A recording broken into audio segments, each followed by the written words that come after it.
নমস্কাৰ আজি ৰাশিফল শিতানলৈ মই পৰিস্মিতা জনাইছো আপোনালোক সকলোকে স্বাগতম আজি 2024 বৰ্ষৰ 9 ডিসেম্বৰ সোমবাৰ এতিয়া চাওঁ হক আজিৰ দিনটোৰ ৰাশিফলসমূহ মেঘ ৰাশিৰ লোকসকলে বহু ৰাতি কামৰ পৰা বিৰত থাকক আৰু কামৰ মাজত বিশ্ৰাম লওক বৃষ ৰাশিৰ লোকসকলে মুড সলনি কৰিবৰ বাবে সামাজিক মিলাপ্ৰীতিৰ সহায় ল'ব পাৰে মিথুন ৰাশিৰ লোকসকলৰ আজি মন আৰু মগজু সক্ৰিয় থাকিব ভাল বস্তু গ্ৰহণ কৰিব পাৰিব কৰ্কট ৰাশিৰ লোকসকলে ভাগ্যৰ ওপৰত অধিক নিৰ্ভৰ কৰি নাথাকিব আৰু স্বাস্থ্যৰ যত্ন লওক সিংহ ৰাশিৰ লোকসকলৰ কামত মনোযোগ দিয়াত অসুবিধা হ'ব পাৰে কন্যা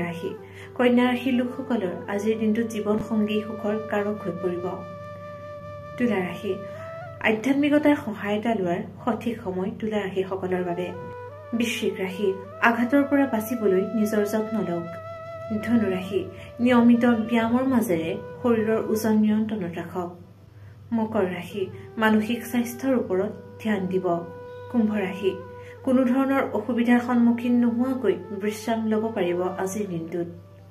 মীন ৰাশি ভাল বস্তু গ্ৰহণৰ বাবে মীন ৰাশিসকলৰ আজি মন আৰু মগজু সক্ৰিয় হৈ থাকিব